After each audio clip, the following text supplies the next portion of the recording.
दोस्तों हमारे मुंह के अंदर होने वाला एक छोटा सा घाव मुंह का कैंसर भी हो सकता है। मुंह के अंदर होने वाला कैंसर जिसको कि हम ओरल कैंसर ऐसे भी बोलते हैं, तो ये ओरल कैंसर हमारे इंडिया में बहुत ज़्यादा पाया जाता है। तो आज हम इसी ओरल कैंसर या फिर मुंह के अंदर होने वाले कैंसर के बारे में बात करेंगे। अगर किसी भी व्यक्ति के मुंह के अंदर अगर कोई घाव बना है और वो घाव या फिर वो जख्म अगर 15 दिन से ज़्यादा समय हो चुका है फिर भी ठीक नहीं हो रहा है, तो फिर वो मुंह के अंदर होने वाले कैंसर का संकेत लक्षण हो सकता है। ये मुंह के अंदर होने वाले जो घाव होते हैं वो मोस्टली हमारे ओंठ, हमारी जीभ या फिर टंग या फिर हमारे मसूड़े या फिर हमारे गाल का अंदरूनी भाग यहाँ पर भी हो सकते हैं। इसके साथ साथ अगर किसी भी पेशेंट को अपने खुद के मुंह के अंदर लाल या सफ़ेद रंग के धब्बे दिखाई देते हैं तो इसको भी कभी भी हल्के में नहीं लेना चाहिए। मुंह के अंदर अगर कभी भी सफ़ेद धब्बे दिखाई देते हैं तो उसको ल्यूकोप्लेकिया ऐसे बोलते हैं, और इसके बाद अगर मुंह के अंदर हमें लाल धब्बे दिखाई देते हैं तो उसको एरिथ्रोप्लेकिया ऐसे बोलते हैं। तो इस तरह से मुंह के अंदर दिखाई देने वाले सफ़ेद और लाल रंग के धब्बों को कभी भी हल्के में नहीं लेना चाहिए।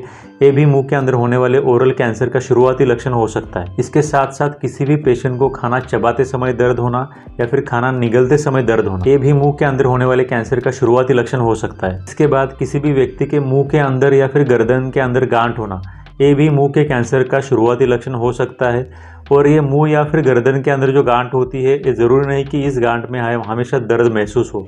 बहुत से बार देखा जाता है कि उस पेशेंट के मुंह के अंदर गांठ है लेकिन उस गांठ में कोई भी दर्द नहीं है।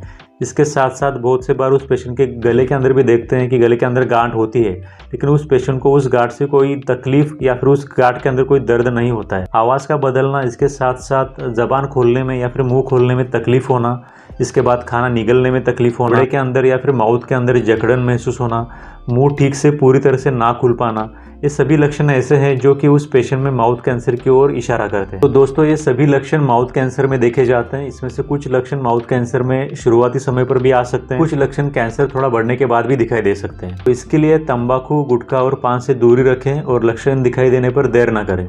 Thank you very much.